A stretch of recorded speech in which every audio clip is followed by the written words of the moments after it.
Hello student, एक बार फिर से आपका एमडीएस क्लासेस में स्वागत है। अपनी क्लास 12th में का एक्सरसाइज नंबर 7 चल रही है, यानी डिफरेंशिएशन चल रहा है, जिसमें हमने 7.5 को कंप्लीट कर लिया था। आज हम कुछ बेसिक नॉलेज, एक तो आपके रोलेज प्रमेय क्या होता है उसके बारे में बात करेंगे, एक लैग्रांज प्रमेय क्या होता है उसके बारे में बात करेंगे। लैग्रांज और रोले प्रमेय होने के बाद में ये 7 के जो आपके डिफरेंशिएशन के सारे टॉपिक हो जाएंगे। उसके बाद में एक्सरसाइज की प्रॉब्लम सॉल्यूशन ही बाकी रहेगी। तो चलो आज हम पढ़ते हैं रोलेज थ्योरम क्या होता है, तो उसकी चर्चा करते हैं। रोले का मध्यमान प्रमेय, आज का जो अपना टॉपिक है वो रोले का मध्यमान प्रमेय है, रोलेज मीन वैल्यू थ्योरम। इसका कथन क्या होता है कि यदि एक वास्तविक फलन f कोई भी आपके वास्तविक फलन है जो सवर्त अंतराल ये एक ऐसा अंतराल होता है, उसे हम सवर्त अंतराल a और b बोलते हैं। इसका मतलब ये होता है कि a और b दोनों ही, a इधर से भी इसमें शामिल लिया गया है और b इधर से भी शामिल लिया गया है।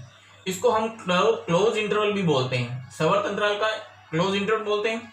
और ये जो होता है विवर्त अंतराल होता है, जिसमें अगर यहाँ पे a और b, यहाँ पे a शामिल नहीं है और ये b भी शामिल इसमें नहीं है, इनके बीच के अंक आपके शामिल है। फॉर एग्जाम्पल 1 से 10 तक अगर मैं लूं तो यहाँ पे ना तो 1 शामिल है या ना 10 शामिल है, यहाँ से 2, 1 से इधर वाला सारा शामिल है और 10 से पहले वाली सारी संख्या शामिल है। तो इस प्रकार इसको तो कहते हैं सवर्त अंतराल, इसको कहते हैं विवर्त अंतराल। तो आपके कोई भी फंक्शन आपके वास्तविक फलन सवर्त अंतराल में निम्न प्रकार से परिभाषित हो तो कैसे, ये पहली कंडीशन तो है आपकी f सवर्त अंतराल इस अंतराल में सतत हो और f विवर्त अंतराल इसी के विवर्त अंतराल में अवकलनीय हो। और तीसरी शर्त है कि अगर fa और fb की वैल्यू अगर बराबर हो तब रोलेज प्रमेय कहता है कि अगर इन शर्तों की पालना होती है तब रोले प्रमेय कहता है कि विवर्त अंतराल a और b में कम से कम एक c बिंदु इस प्रकार होगा कि f' इक्वल टू 0 हो। तो रोलेज थ्योरम ये है कि अगर इन तीनों कंडीशन की अप्लाई करेंगे तो f' इक्वल टू c प्राप्त होगा। अब इसका हम ज्यामिति व्याख्या करते हैं।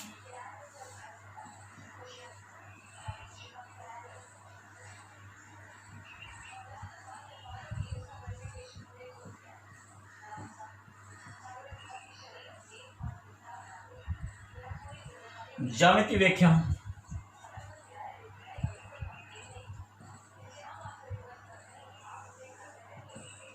अब देखिए इसको ऐसा समझेंगे।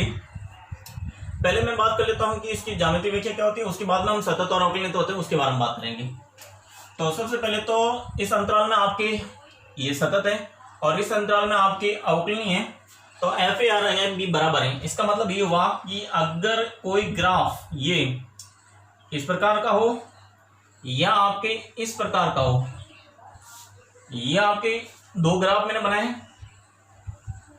तो आपके अगर ये ग्राफ इस प्रकार का हो या इस प्रकार का हो, एक फलन का ग्राफ इस प्रकार से आए, तो आपके ये ग्राफ कहीं पे भी टूट नहीं रहा, इसलिए सतत है। सतत का मतलब ये होता है जैसे ये ग्राफ आके यहाँ पे टूट गया और फिर यहाँ से स्टार्ट हो गया, तो ये यहाँ से टूट गया, इसका मतलब ये सतत नहीं होगा। तो आपके इस अंतराल में a से b में यहाँ x इक्वल टू a है और यहाँ पे x इक्वल टू b है, तो आपके इस अंतराल में आपके ग्राफ कहीं टूट नहीं रहा है, ये x इक्वल टू b में इस अंतराल में कहीं ग्राफ टूट नहीं रहा है। तो इसका मतलब ये हुआ कि ये सतत है। सतत है तो अवकलनीय भी, इसमें अवकलन पॉसिबल है तो इसका अवकलनीय भी होगा। अवकलनीय होगा तो आप देखिए तीसरी शर्त है कि यहाँ पे एफ ए की वैल्यू वो आपकी इक्वल है एफ बी की वैल्यू, क्योंकि आपके फंक्शन है y equal to F X. X का मान यहाँ a रखेंगे तो यहाँ पे f आएगा, यहाँ b रखेंगे तो f b आएगा और ये बराबर है, तो ये तीसरी शर्त प्राप्त हो गई। तो इसका मतलब हुआ कि f a और b के बीच में इस ग्राफ पे हम स्पर्श रेखा खींच सकते हैं, ऐसे ऐसे। अगर ये सतत है और अवकलनीय है तो इसका मतलब इसलिए स्पर्श रेखा ऐसे इस प्रकार से स्पर्श रेखा खींच सकते हैं। तो मगर इस अंतराल के बीच में एक बिंदु C अवश्य ऐसा आएगा, यानी यहाँ पे C बिंदु एक ऐसा जरूर आएगा, अगर ये और ये वैल्यू बराबर है तो इस पे स्पर्श रेखा खींची जा सकती है और स्पर्श रेखा खींची जा सकती है, तो C इस प्रकार से एक बिंदु अवश्य होगा जहां पे स्पर्श रेखा होगी वो इस एक्स एक्सिस के समांतर होगी, और अगर कोई भी स्पर्श रेखा एक्स एक्सिस के समांतर होती है तो उसकी ढाल होती है वो जीरो होती है, क्योंकि यहाँ पे ढाल को dy/dx से लिखते हैं, वो जीरो होती है। तो यहाँ पे अगर इसका f' इक्वल टू जीरो किस बिंदु पे होगा, C पे, तो ये C पे होगा। तो यही इसका आपकी क्या रोले प्रमेय है। रोले प्रमेय कहता है विवर्त अंतराल A और B में कम से कम एक बिंदु C, यानी एक बिंदु इस अंतराल से इस अंतराल के बीच में C इस प्रकार से अवश्य होगा कि विद्यमान होगा कि f' इक्वल टू जीरो, यानी इस पर कहीं ना कहीं स्पर्श रेखा ऐसी स्पर्श रेखा आएगी जिसकी ढाल क्या होगी, जीरो होगी। तो इस पर अगर मैं यहां से यहां तक अगर ये वैल्यू और ये वैल्यू बराबर हैं तो या तो आपकी ग्राफ घटेगा या ग्राफ बढ़ेगा, इस प्रकार का भी हो सकता है। अगर यहाँ पे A पर FA और यहाँ पे B पर FB अगर ये वैल्यू अगर बराबर हैं तो या तो ग्राफ पहले घटेगा फिर पहले बढ़ेगा या फिर घटेगा, या फिर पहले घटेगा फिर बढ़ेगा। इस कंडीशन में ये अवकलनीय और सतत होने के कारण स्पर्श रेखा खींच सकते हैं। तो एक बिंदु C इस पे भी इस प्रकार आएगा कि स्पर्श रेखा क्या होगी, एक्स एक्सिस के समांतर होगी। इसमें भी अगर स्पर्श रेखा खींचे तो यहाँ पे C बिंदु इस प्रकार से अवश्य प्राप्त होगा जहां पे स्पर्श रेखा है वो एक्स एक्सिस के समांतर होगी। तो ये वो C बिंदु है जहां f' इक्वल टू जीरो प्राप्त होगा। तो अगर ये पहली शर्त तो यहां से यहां तक ये फलन क्या होना चाहिए, सतत होना चाहिए और अवकलनीय भी होना चाहिए, तो आपके C इस प्रकार से अवश्य होगा कि वहां पे स्पर्श रेखा क्या होगी, एक्स एक्सिस समांतर होगी, यानी f' इक्वल टू जीरो। ये रोलेस थ्योरम था, ये तो कथन है, आपको याद रखना है, और ये इसकी ज्यामिति व्याख्या थी। तो अब हम बात करते हैं कि सतत फलन क्या होते हैं और अवकलनीय। अवकलनीय फलन तो जिसमें इस अंतराल में अगर इसके अवकलन का अस्तित्व है, तो जैसे अगर मैं बात करूं tan का, tan x, अगर मैं tan की बात करूं या sin की बात कर लो, sin x की बात कर लेते हैं, y equal to sin x लिया तो dy/dx क्या आएगा आपके, cos x आ जाएगा। sin का अवकलन क्या होता है, cos x, और cos x प्रत्येक बिंदु पर ये पॉसिबल है इसलिए या तो ये क्या है, अवकलनीय है। अब देखिए tan x की बात करेंगे तो tan का जो ग्राफ आप देख रहे हो π/2 पे इसका जो टूट जाता है ग्राफ, इसलिए वो tan है जो अवकलनीय नहीं होगा, क्योंकि वहां पे टूट जाता, सतत भी नहीं है, सतत नहीं इसका मतलब अवकलनीय नहीं होगा। तो किसी फलन के अवकलनीय होने के लिए जरूरी है उसका सतत होना जरूरी है। तो अगर वो सतत ही नहीं है तो अवकलनीय होगा नहीं। तो आगे कुछ प्रॉब्लम आएगी तो उसको हम और बेस्ट बताएंगे। अब मैं आपको बताऊंगा कौन कौन से फलन सतत होते हैं और कौन कौन से नहीं होते हैं, उसकी बात करते हैं।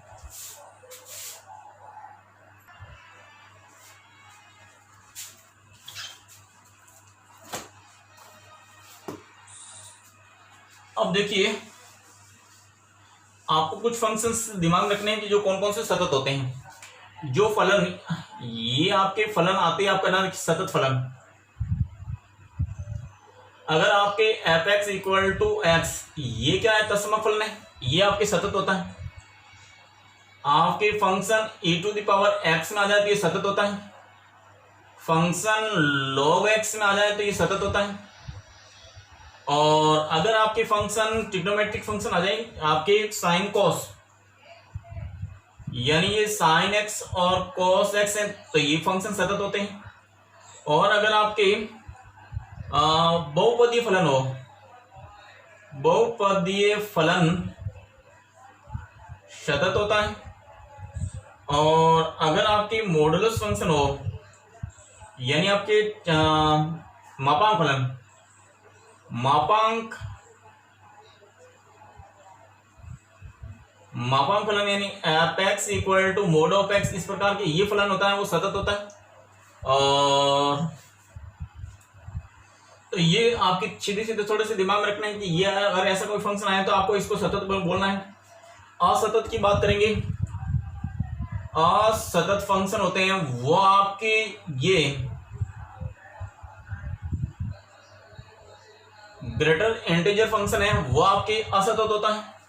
और tan x है, ये tan x sec x ये दोनों π/2 पे प्लस माइनस π/2 पे ये क्या होते हैं, असतत होते हैं। और sin 1/x की बात करते हैं तो ये x इक्वल टू 0 पे असतत होता है। और इसी प्रकार से अगर मैं कॉट की बात करता हूं, कॉट और कोसेक की, कॉट x और कोसेक x की बात करूंगा तो ये 0 पे असतत होंगे। 0 रखते ये इन्फिनिटी आ जाएगा, 0 रखते इन्फिनिटी आ जाएगा। और यानी कोई फंक्शन में मैं वैल्यू पुट करूं और इन्फिनिटी यानी 1/x अगर 0 पुट करूंगा तो 1/0 इन्फिनिटी आ जाएगा, इसका मतलब ये आपके असतत हो जाएगा। और इस प्रकार से अगर फंक्शन 1/x केवल ये फंक्शन हो 1/x तो भी ये x इक्वल टू 0 पे आपके क्या होगा, असतत होगा। तो आपको सीधी सीधी बात याद रखनी है कि अगर कोई फंक्शन x आ जाए या ये x आ जाए या log x आ जाए, साइन कोस हो, बहुपदी फलन हो और मापांक फलन हो, तो इनको ये डायरेक्टली आप देखते क्या ना ये सतत है। और ये हाँ ग्रेटर इंटीजर फंक्शन है या tan x sec x है वो π/2 पे, और ये cot और cosec है वो 0 पे आपके असतत होंगे, और 1/x है वो x इक्वल टू 0 पे, और क्योंकि 0 पे इन्फिनिटी हो जाता है, यहाँ पे भी ये π/2 पे इन्फिनिटी हो जाता है इसलिए ये असतत है, यहाँ पे 0 पे इन्फिनिटी हो जाता है इसलिए ये असतत है। तो जहाँ फंक्शन इन्फिनिटी हो जाता है यानी अपरिभाषित हो जाए तो वो असतत होगा यानी सतत नहीं रहेगा। तो यहाँ पे कंडीशन ही यही होती है कि ये सतत और कहाँ है और इस अंतराल में ये परिभाषित होना चाहिए, क्योंकि यहाँ पे ये असतत है इसका मतलब ये अवकलनीय भी नहीं होगा π/2 पे। तो अवकलन भी चेक करना है और सतत भी चेक करना है, फिर आपकी दोनों वैल्यू बराबर करना है, तब आपके सी डैश की वैल्यू निकालनी है। ये तो था आपके रोले प्रमेय। अब हम एक एग्जांपल लेते हैं जिसमें रोले प्रमेय को सत्यापित करेंगे। ये एग्जांपल है f(x) equal to √4 - x² x belong to -2 से 2 तक के लिए रोले प्रमेय को सत्यापित करना। रोले प्रमेय को सत्यापित करने के लिए 3 कंडीशन जो अभी मैंने बताई थी वो प्रूव करनी है। पहले तो आप ये देखिए f(x) इक्वल टू √4 - x², ये क्या है आपके बहुपदीय फलन है, क्योंकि x⁴ है, ये बहुपदीय फलन होने के कारण ये क्या हो गया आपके सतत होगा। तो आपके पहली शर्त यहाँ पे हम रोले प्रमेय की पहली शर्त f(x) equal to √4 - x² x belong to -2 से 2 में सतत है। सतत क्यों भैया? क्योंकि बहुपदीय फलन होने के कारण।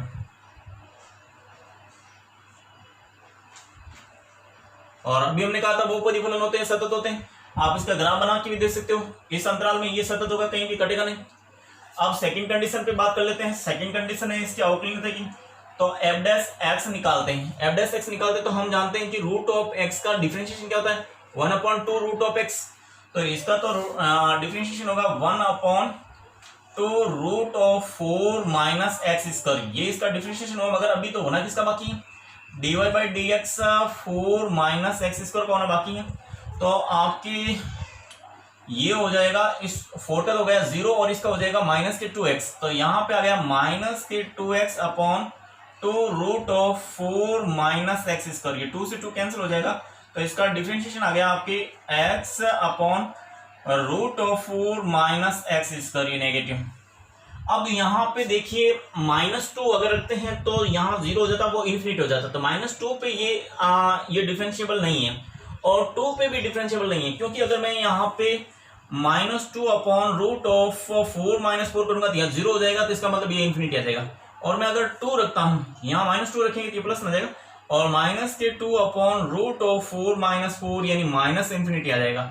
तो इस पे तो ये आपके प्लस इन्फिनिटी और यहाँ पे माइनस इन्फिनिटी आ रहा है, मगर हमारा क्या करना है ओपन इंटरवल में, यानी -2 से 2 के बीच में आपके क्या होना चाहिए, अवकलनीय होना चाहिए। ये -2 और 2 को शामिल नहीं करना है। तो अब इसके बीच में ये क्या होगा, अवकलनीय होगा, क्योंकि इससे बीच में कोई भी वैल्यू रखो 1 2 3 रखो तो यहाँ पे अवकलन पॉसिबल है, इन्फिनिटी नहीं होता। -2 और 2 को छोड़ के इसके बीच में कोई भी वैल्यू रखेंगे तो ये अवकलनीय है। आते हैं सेकेंड कंडीशन भी आपकी प्रूफ होगी। हाँ, f(x) -1/√4x ओपन इंटरवल 2 - 2 में अस्तित्व है, यानी f(x) इक्वल टू √4 - x², ये x belong to open interval -2 से 2 में अवकलनीय है। तो ये सेकंड कंडीशन भी प्रूव हो गई कि पहला तो आपके ये क्या होना चाहिए, सतत है, दूसरा क्या होना चाहिए आपके अवकलनीय हो गया। तीसरी शर्त होगी कि भाई इनका वैल्यू, यानी तीसरी शर्त है कि f(a) और f(b) बराबर है या नहीं वो चेक करो। तो अगर हम यहाँ पे a तो हो गया आपके क्या -2, तो आपके f-2 आ जाएगा, यहाँ पे रखेंगे तो √4 -2 का स्क्वायर करेंगे, जिससे क्या आएगा आपके 4 - 4 यानी आपके 0 आ गया। और b इक्वल टू यहाँ पे 2 है, बी इक्वल टू 2 है तो यहाँ पे f2 equal to root of 4 minus 2 का स्क्वायर, तो यहाँ पे भी 4 माइनस 4 यानी 0 आएगा। अतः आपकी f minus 2 equal to f2, तो ये तीसरी शर्त भी पूरी हुई। पहली शर्त ये सतत है, सतत का ये सतत तो पूरा हो गया, पहली कंडीशन पूरी होगी। सेकंड कंडीशन में आपकी ये अवकलनीय हो गया, और थर्ड कंडीशन में यहाँ पे F A F B equal to बराबर है। उस कंडीशन में आपके रोलेस प्रमेय कहता है, रोले प्रमेय कहता है कि अगर ये शर्तें लागू होती हैं तो रोले प्रमेय से यहाँ पे एफ डैश सी वो रहेगा 0, तो एफ डैश का तो मान ये रह गया आपके, एफ डैश का तो ये मान हमने निकाला था, ये रहा, ये आपकी एफ डैश एक्स का मान है, तो यहाँ एक्स की जगह सी रखेंगे तो f dash c equal to या माइनस के c upon root of 4 minus c square को 0 रखेंगे। ये एफ डैश इक्वल टू 0 यानी आपकी एफ डैश इक्वल टू 0 है, तो एफ डैश की वैल्यू यहाँ पे आ जाएगी आपकी माइनस के c upon root of 4 minus c square. ये एफ डैश सी की वैल्यू जो कि 0 के इक्वल होगी, तो इसको उधर भेजेंगे तो माइनस सी इक्वल टू 0 यानी सी इक्वल टू 0 आएगा। तो ये किसके बीच में आना चाहिए, ये सी इक्वल टू 0 आया, वो इसके बीच में आना चाहिए, तो ये बीच में आ रहा है बिल्कुल, यानी आपके 0 बिलोंग टू आपके -2 से 2 के बीच में है। अतः रोले प्रमेय सत्यापित होता है। तो इस प्रकार हम किसी भी रोले प्रमेय को सत्यापित सिद्ध करेंगे। यानी आपको इस प्रकार है कि रोले प्रमेय को सत्यापित कीजिए तो पहली शर्त पूरी कीजिए, सेकंड शर्त पूरी कीजिए और थर्ड पूरी कीजिए, तब आपके सी की वैल्यू निकालनी है, और जो कि सी की वैल्यू इन दोनों के बीच में आना चाहिए।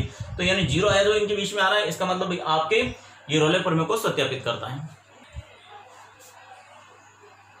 रोले प्रमेय का हमने कथन यानी स्टेटमेंट और उसका एक एग्जांपल लेके मैंने बताया कि सत्यापित कैसे करेंगे और उसकी स्टेटमेंट क्या होता है वो बताया मैंने। अब हम पढ़ेंगे लाग्रांज मध्यमान प्रमेय यानी लाग्रांज मीन वैल्यू थ्योरम क्या है उसकी बात करेंगे। लगभग ये दो कंडीशन तो सेम टू सेम रोले प्रमेय और लाग्रांज की सेम है। यदि आपके एक वास्तविक फलन f सवर्त अंतराल a और b में इस प्रकार से परिभाषित है कि first condition f close interval a और b में सतत हो, तो वहां पे भी यही बात कही थी कि एक आपके वास्तविक फलन f में a और b में इस प्रकार से परिभाषित हो कि पहली कंडीशन तो वही थी।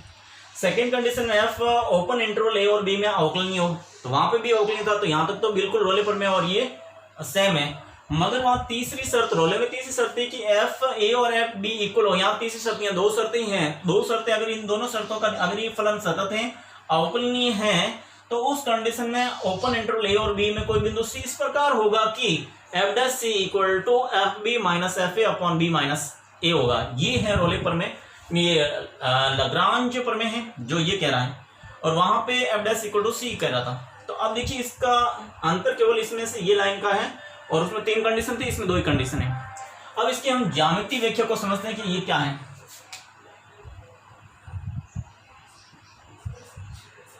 लाग्रांज मध्यमान प्रमेय की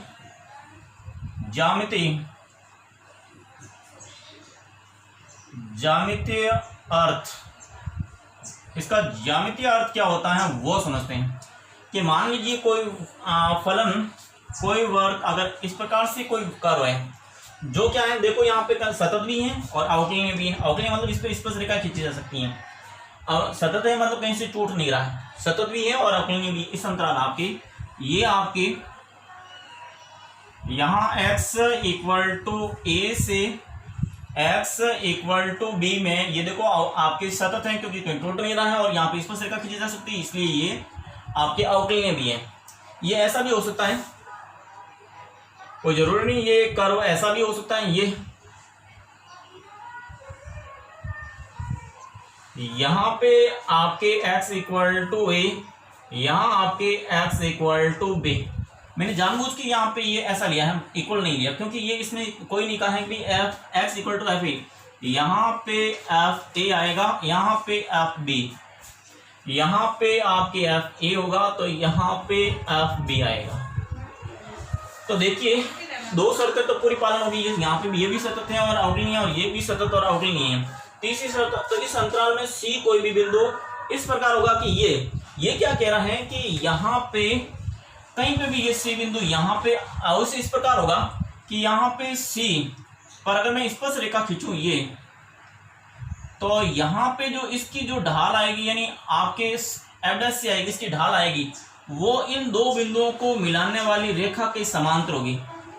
इस बिंदु पर जो स्पर्श रेखा की ये आएगी, स्पर्श रेखा की ढाल वो इन दो बिंदुओं को मिलाने वाली रेखा की ढाल के बराबर आएगी। तो इन दोनों बिंदुओं की इसके निर्देशांक क्या हो गए, इसका x तो हुआ a और ये y हो गया एफ बी, और यहाँ पे x तो हो गया b और ये y हो गया एफ बी। तो इन दो बिंदुओं को मिलाने वाली रेखा की ढाल क्या होगी, y, ये y2 minus y1 upon x2 minus x1। तो यहाँ पे आ जाएगा y2 तो है F B minus F A, यहाँ एफ ए आया और यहाँ b माइनस ए, x2 तो हो गया आपके b माइनस ए। तो इस प्रकार से इस रेखा की ढाल ये हुई। तो ये लाग्रांज प्रमेय कहता है कि यहाँ पे इसी बिंदु इस प्रकार होगा कि सी बिंदु जो इन दोनों के बीच में होगा, जो सी बिलोंग टू रहेगा आपके ए से बी में, और इस प्रकार होगा कि एफ' सी वो इक्वल रहेगा। इस पर जो स्पर्श रेखा की ढाल आएगी एफ' सी वो आपके f B minus F a upon b minus a के इक्वल होगी, यानी इसकी ढाल और इसकी ढाल इक्वल करेंगे तो ये कंडीशन बन गई लैग्रांज स्थिति की। अगर आप यहाँ पे देख रहे हो तो अगर यहाँ पे इसके निर्देशांक की बात करेंगे तो ए और एफ ए है, इसके निर्देशांक की बात करेंगे तो बी और ये एफ बी। तो इनको मिलाने वाली रेखा की अगर मैं इसकी ढाल की बात करूं तो ये y है आपके एफ बी माइनस y1 हो गया आपके एफ ए, x2 तो हो गया b माइनस ए x1। तो ये इस रेखा की ढाल है, इनको मिलाने वाले रेखा। तो यहाँ पे c इस प्रकार से c होगा कि यहाँ से गुजरने वाली स्पर्श रेखा इसकी समांतर होगी। तो यहाँ पे एफ' सी जो रहेगा वो इसके इक्वल रहेगा f B minus F a upon b minus a. तो ये इसकी ज्यामिति व्याख्या है। तो आप चाहे तो कर्व को ऐसे ही निकालो, चाहे कर्व को इस प्रकार बनाओ। तो ये आपका लाग्रांज मध्यमान प्रमेय है, जिसमें दो कंडीशन ये होनी चाहिए और एफ' सी इक्वल टू ये होना चाहिए, और उसमें दो कंडीशन रोले प्रमेय तो ये था, और तीसरी शर्त थी F A equal to F B, और तब एफ' सी इक्वल टू 0 आता था वहां पे, क्योंकि समांतर आती थी उस रेखा से। हमने लाग्रांज प्रमेय पढ़ा था। लाग्रांज प्रमेय के लिए फलन जो इस इंटरवल में आपके सतत और आउटलाइन होना चाहिए, तो आपकी एफ' सी इक्वल टू होना चाहिए, जो आपको बताया था f' c equal to F B minus F a upon b minus a, ये आना चाहिए। तो तीनों शर्तों का पालन करेंगे, और ये हम इसका एग्जाम्पल की सहायता से मैं लाग्रांज प्रमेय समझाने की कोशिश करूंगा। तो देखिए सबसे पहले तो आपके F X equal to X minus 2 sine X है। तो अगर यहाँ पे फलन x है, मैंने बताया था कि फलन x होता है वो सतत होता है, क्योंकि ये दशमलव फलन होता है, और मैंने पहले बात की थी साइन x फलन भी क्या होता है, सतत होता है। तो ये भी सतत फलन है और ये भी सतत फलन है, तो दो सतत फलनों का प्लस ये gx, अगर आपके f x सतत है और gx भी सतत है तो ये पूरा एक नया फंक्शन बन जाता है, जो आपके फाई ये भी सतत होगा। और अगर एफ एक्स सतत है और माइनस ये जी एक्स भी सतत है, तो ये माइनस करने से तो भी ये आपकी क्या होगा, सतत फलन होगा। तो आप यहाँ पे लिखेंगे F X equal to X minus 2 sine X, X belong to minus pi और पाई में ये फलन एक्स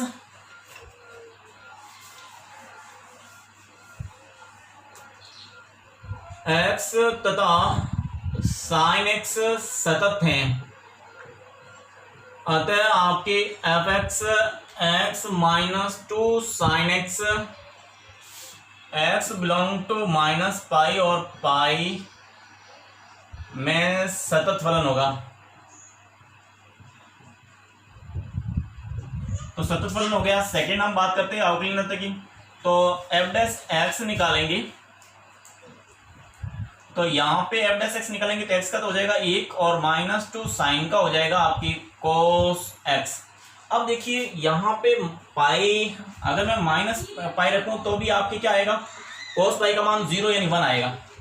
और यहाँ पे अगर मैं cos पाई रखूं तो भी यहाँ पे आपके क्या आएगा 1 आएगा, और π/2 रखूं तो भी। इसका मतलब इस अंतराल में इस डिफरेंशिएशन की वैल्यू अस्तित्व है, यानी f' 1 - 2 cos x belong to -π और π/2 ओपन इंटरवल में लेते हैं,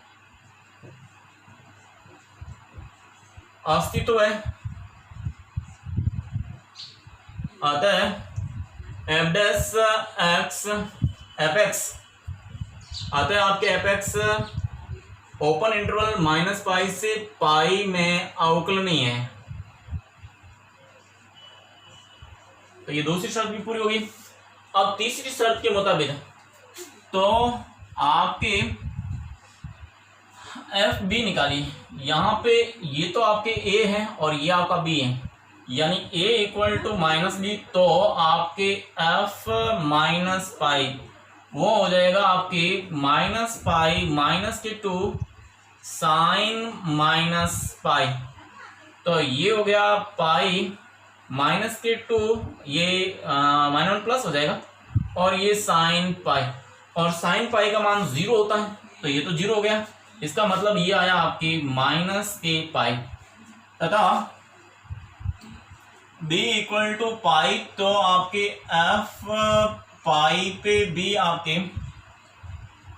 ये हो जाएगा आपके यहाँ पे पाई और -2 ये हो जाएगा sin पाई, और sin पाई का मान 0 होता है, तो यहाँ पे आ गया आपकी पाई -0 यानी पाई आ गया। अब लाग्रांज प्रमेय से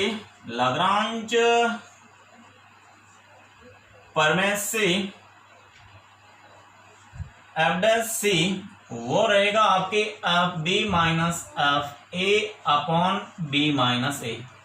तो ये अप्लाई करेंगे तो यहाँ तो f' हमें c का मान निकालना, जो क्या रहना चाहिए, c इस इंटरवल में बीच में आना चाहिए। तो c की वैल्यू निकालने के लिए fb का मान रखते हैं। fb तो हो गया आपके ये पाई, और माइनस का fa का मान रखते हैं। तो fa का मान है आपके -π, तो यहाँ -kπ अपॉन नीचे आपके b का मान तो पाई और माइनस का -kπ, तो यहाँ पे आ जाएगा ये -1 प्लस के, तो ये -1 प्लस ये प्लस और ये -1 प्लस, तो ये 2π अपॉन 2π, तो ये आपके 1 आ जाएगा। तो इस प्रकार से f' इधर तो आपके आंसर यानी f' तो आया आपकी 1, और अब यहाँ पे f' चूंकि आपके f' तो है आपकी 1 - 2 cos x, तो f' आ जाएगा 1 - 2 cos c आएगा। ये वैल्यू यहां रखेंगे तो ये आ जाएगा आपकी 1 - 2 cos c इक्वल टू 1। इस 1 से 1 कैंसिल हो जाएगा, तो ये आ जाएगा cos c इक्वल टू 0, और c का मान अगर 0 है तो c आपके ±π/2 3π/2 प्लस माइनस ये वैल्यू आएगी। तो आप देखेंगे कि ये तो बार आउट ऑफ रेंज में जा रहा है, तो इसका मतलब ये जो ±π/2 बिलोंग टू ये आपके ओपन इंटरवल -π से π के बीच में है। ये प्लस माइनस है जो इस दोनों के बीच जो दो वैल्यू आती है वो इनके बीच में आती हैं। अतः आपकी लाग्रांज प्रमेय की सत्यता सिद्ध होती है। अगर इसमें से एक भी कंडीशन, अगर ये अवकलनीय यहां से ये सतत ही नहीं होता तो यहीं पे फेल हो जाता है, यानी ये आपके लाग्रांज प्रमेय को संतुष्ट नहीं करता। अगर ये आपके सतत हो जाता, अवकलनीय है, तभी आपके ये लाग्रांज प्रमेय को सत्यापित नहीं करता। अगर ये दो कंडीशन होने के बाद में अगर c की वैल्यू ये नहीं आती, c की वैल्यू अगर ये नहीं आती और केवल यही आती, तो उस कंडीशन में भी आपके ये लाग्रांज प्रमेय सत्यापित नहीं होता। तो इसका मतलब आपके ये दोनों कंडीशन और ये कंडीशन प्रूव होनी चाहिए, तभी आपके लाग्रांज प्रमेय सत्य होगा, नहीं तो नहीं होगा। उसी प्रकार से रोले प्रमेय भी होगा। रोले प्रमेय में भी अगर तीनों कंडीशन बताइए और उसके बाद में f' = 0 बताया, तो ये और सी की वैल्यू होती है वो बीच में नहीं आती हैं, तो भी वो रोले प्रमेय को सत्यापित नहीं करेगी, और उनमें से तीनों कंडीशन भी सत्यापित नहीं होगी तो वो रोले प्रमेय सत्यापित नहीं होगा। तो ये जो स्टेटमेंट मैंने बताए थे उन स्टेटमेंट का पालन करना बहुत जरूरी है दोनों प्रमेय के लिए, रोले प्रमेय के लिए और लाग्रांज प्रमेय के लिए भी।